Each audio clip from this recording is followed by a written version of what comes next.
દર વર્ષની જેમ અને આપણે સૌ જ્યારે 17 સપ્ટેમ્બરે આપણા ગુજરાતના પનોતા પુત્ર દેશના યશસ્વી વડાપ્રધાન શ્રી નરેન્દ્રભાઈનો જન્મદિવસ સેવા પખવાડિયાના માધ્યમથી ઉજવતા હોય ત્યારે દર વર્ષે હું સેવા પખવાડિયા દરમિયાન એટલે કે 23 સપ્ટેમ્બરે એક સર્વરોગ નિદાન કેમ્પ જેમાં નિઃશુલ્ક દવાઓ નિષ્ણાત ડૉક્ટરોની ઉપસ્થિતિમાં ખૂબ મોટી સંખ્યામાં નાગરિકોને ખૂબ સારી સારવાર મળી જાય અને આખો એમનો દવાનો કોર્સ એમને નિઃશુલ્ક અહીંથી જ મળી જાય એક જ સમયે એ પ્રકારે એક હેલ્થ કેમ્પનું એટલે કે આરોગ્ય કેમ્પનું આયોજન કરતા હોય છે.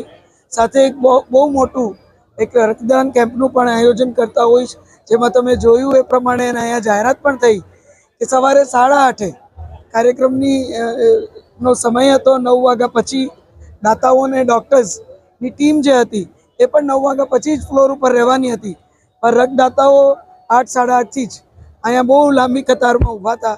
એટલે હજી મને પોતાને અંદાજો નથી કે કેટલા રક્તદાતાઓ છે, પણ મેં એક વાત બંને આપણી જીજી હોસ્પિટલ અને દ્વારકા જિલ્લાની સિવિલ હોસ્પિટલની બંને બ્લડ બેંકમાં જેટલી જરૂર હોય એટલી જ બોટલ એકત્રિત થાય એવી પણ એક વિનંતી બધાને કરી છે.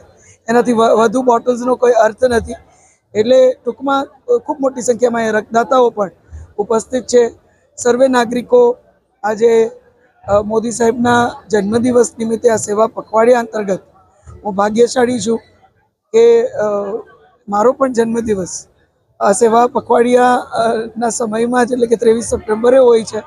ત્યારે સર્વે નાગરિકોના, સંતો મહંતોના, સર્વે વડીલોના, સર્વે પાર્ટીના વરિષ્ઠ આગેવાનોના, ચૂંટાયેલા સર્વે પ્રતિનિધિઓના મને દર વર્ષે આશીર્વાદ મળતા હોય છે. અને મારી માટે તો આ સેવા પખવાડિયામાં આ કાર્ય કરવું એ એક વ્યક્તિગત રીતે પણ બહુ મોટો લાવો છે. હવે એમાં જોગાનું જોગ મારા જન્મદિવસ નિમિત્તે પણ આટલું મોટું સેવા યજ્ઞ કરી શકું, કારણ કે મને જીવનમાં મારા પિતાજીએ અને આપણા માનનીય પ્રધાનમંત્રી શ્રી નરેન્દ્રભાઈએ બંને એ ઉજવણીનો સાચો અર્થ સેવા એ એક સૂત્ર, એક મંત્ર આપ્યું છે. અને આજે ખૂબ મોટી સંખ્યામાં બધા વડીલોના, નાગરિકોના અહીંયા મોદી સાહેબને તો ખૂબ આશીર્વાદ હંમેશા મળતા હોય છે. સાથે સાથે આજે મને આખા સંસદીય ક્ષેત્રના આપણા સમગ્ર પરિવારના જે આશીર્વાદ મળ્યા અને દર વખતે જે મળતા રહે છે, મને લાગે છે કે એ જ એક ઉર્જાનો સ્ત્રોત અમારા બધા માટે કાર્ય કરવાનો છે. અને એના લીધે જ કોઈ કાર્યો અમે કરી શકીએ છીએ.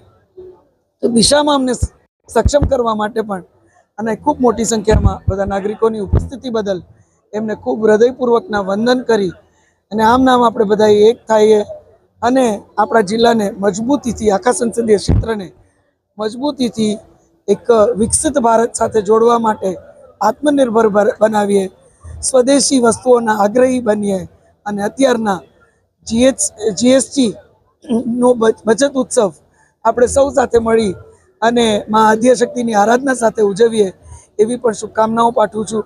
સાથે આજે સાંસદ ખેલ મહોત્સવનું પણ ઉદ્ઘાટન છે, એ પણ 5 વાગે છે. હું આપ સૌને વિનંતી કરીશ કે ત્યાં પણ તમારા પ્લેટફોર્મના માધ્યમથી આપણા તમામ ખેલાડીઓ પ્રોત્સાહિત થાય એ પ્રકારે આપ ઉપસ્થિત રહ્યો, કારણ કે ફિટ ઇન્ડિયાનું મંત્ર અને ખેલ દિલ્હીની ભાવના બે ઉજાગર કરતું આ ખૂબ મોટું પ્લેટફોર્મ છે.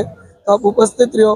ફરીથી એક વખત આખા સંસદીય ક્ષેત્રના સર્વે નાગરિકોને હૃદયપૂર્વક વંદન કરી અને આપના આશીર્વાદ બદલ, આપના પ્રોત્સાહન બદલ, આપના માર્ગદર્શન બદલ હૃદયપૂર્વક આપને વંદન સાથે આપ સૌનો હૃદયપૂર્વકનો ખૂબ ખૂબ આભાર વ્યક્ત કરું છું.